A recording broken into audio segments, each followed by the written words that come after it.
नाशिकमध्ये खड्ड्यांमुळे आणखीन एका नागरिकाचा मृत्यू आहे। अंबड MIDCतील एक्सक्लो पॉइंट परिसरात चिखल आणि खड्ड्यांमुळे दुचाकीचा अपघात आहे। अपघातात निलेश कोतकर यांचा उपचारादरम्यान मृत्यू आहे। सांगण्यासारखं बोलण्यासारखं काही राहिलेलंच नाहीये।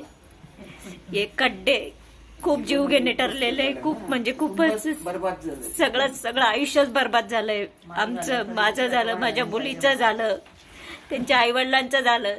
त्यांचं आता म्हातारपण आहे, त्यांनी कोणाकडे पाहायचं? त्यांचं म्हातारपणाचा आधारच चालला गेलेला आहे। माझा संसार एवढा उघड्यावर पडला सगळा, काय करायचं आम्ही आता? माझ्या मुलीचं आयुष्य, पूर्ण आयुष्य पडलेलं आहे। तिला कसं सांभाळायचं? तिचं पूर्ण आयुष्य कसं काढायचं?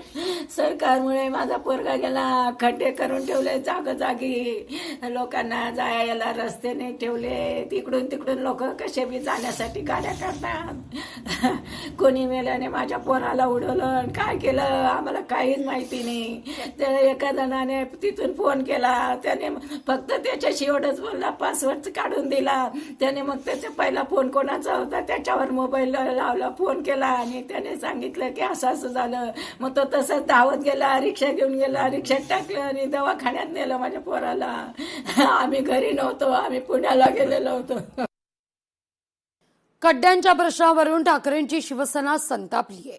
नाशिक शहरातील खड्ड्यांच्या प्रश्नावर ठाकरे सेनेचं महापालिकेतच आंदोलन आहे। नाशिक महानगरपालिका राजीव गांधी भवन इथं प्रशासनाच्या विरोधात आंदोलन आहे।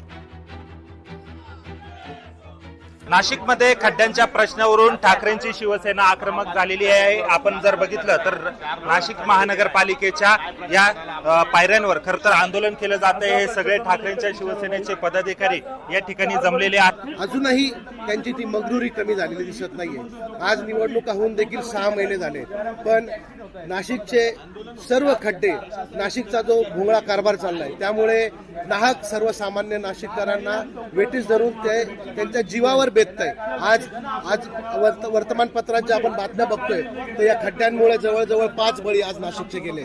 जोपर्यंत तुम्ही संबंधित अधिकारी असेल किंवा संबंधित ठेकेदार असेल यांच्यावरती गुन्हे दाखल करत नाही तोपर्यंत आम्ही या ठिकाणी ठिय्या आंदोलन करणार आहोत। खरोखर आज नाशिककरांसाठी हा खूप दुःखाचा दिवस आहे। ज्या लोकप्रतिनिधींना नाशिककर या महानगरपालिकेत निवडून देतात आणि त्यांना अपेक्षा असते की आमच्या समस्या मांडतील आणि आमच्या पाठीशी खंबीर उभे राहतील, पण आज आम्हाला याच नागरिकांना श्रद्धांजली वाहण्याची वेळ या नाशिक महापालिकेत आली आहे। आज आम्हाला दुखवटा पाळण्याची वेळ आली आहे, पण याला जबाबदार कोण? तर याला सर्वोच्च जबाबदार असतील महापालिकेचे आयुक्त आहेत, महापौर आहेत आणि ही महानगरपालिका आहेत।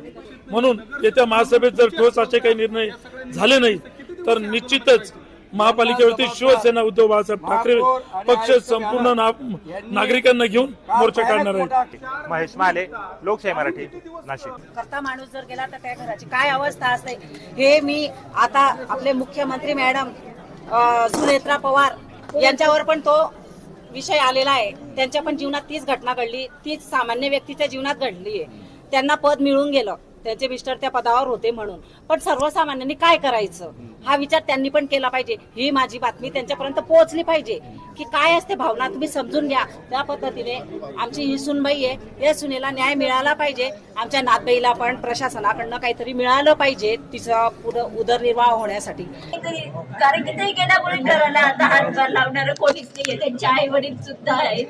आम्हाला सगळ्यांना काहीतरी मदत मिळाली पाहिजे आणि माझ्या पण भविष्याचा विचार झाला पाहिजे, कारण की आता ते गेल्यानंतर मलाच काहीतरी घरासाठी करावं लागणार आहे। त्याच्यामुळे माझ्या नोकरीसाठी काहीतरी महापालिकेने प्रयत्न केला पाहिजे आणि माझ्या मुलीच्या शिक्षणासाठी पण काहीतरी त्यांनी केलं पाहिजे।